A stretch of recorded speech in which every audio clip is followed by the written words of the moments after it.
अपने साथ कुछ गांव वालों को लेकर उन रेल की पटरियों की तरफ जाते हैं। वहाँ बहुत अंधेरा होता है। अरे गोपी भाई, आप कहाँ हैं?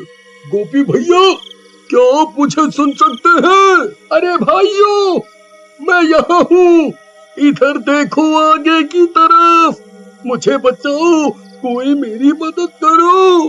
अरे ये तो गोपी भैया की आवाज है, ये तो सामने से आ रही है, चलो भाइयों।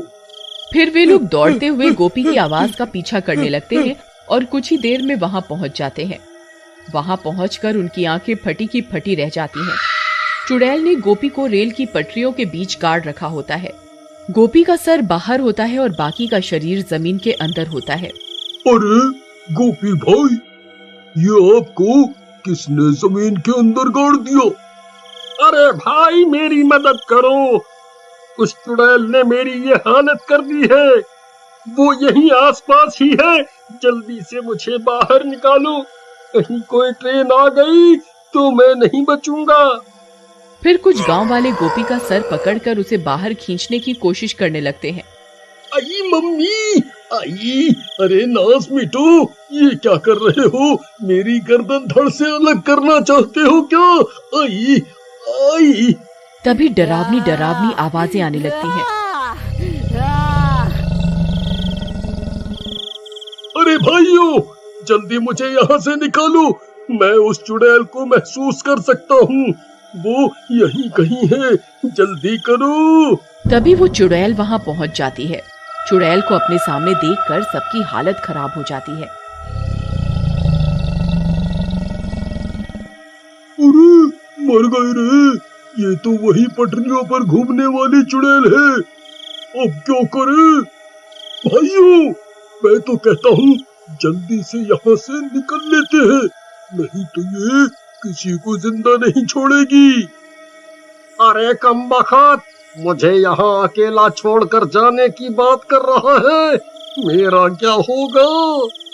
नहीं नहीं, मैं इन्हें अकेला छोड़कर कहीं नहीं जाऊंगी। तभी उन्हें ट्रेन की सायरन की आवाज आती है। आई मम्मी, ये तो ट्रेन की आवाज है भाई, अरे मर गया रे, अब मैं नहीं बचूंगा। अरे अरे गाँव वालों, जल्दी मुझे यहाँ से निकालो। फिर जैसे ही गांव वाले गोपी को फिर से निकालने की कोशिश करते हैं, चुड़ैल गुर्राने लगती है। अरे भागो रे, ये चुड़ैल अब हमें नहीं छोड़ेगी, भागो। फिर वे सब गांव वाले पटरी से दूर भाग जाते हैं। ट्रेन की आवाज भी अब तेज हो जाती है।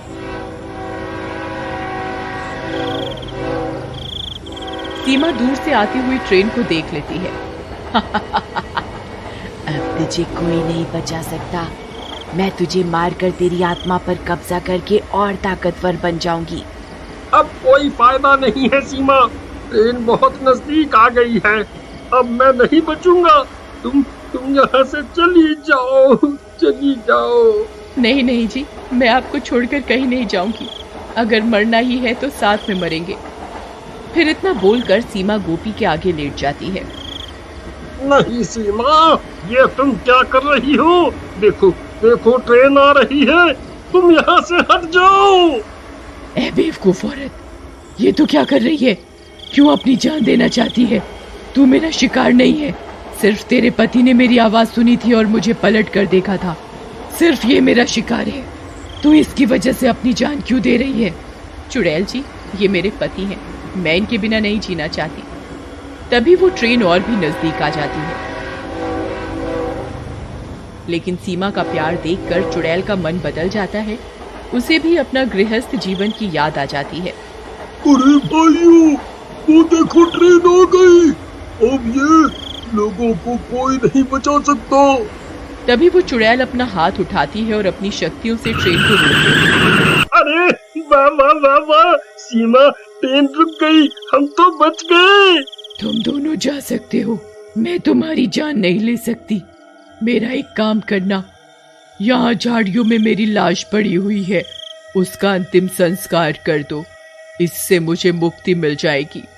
फिर गांव वाले उस चुड़ैल की लाश ढूंढते हैं और उसका अंतिम संस्कार कर देते हैं। और उस दिन के बाद से उन रेल की पटरियों पर किसी औरत की आवाज सुनाई नहीं देती।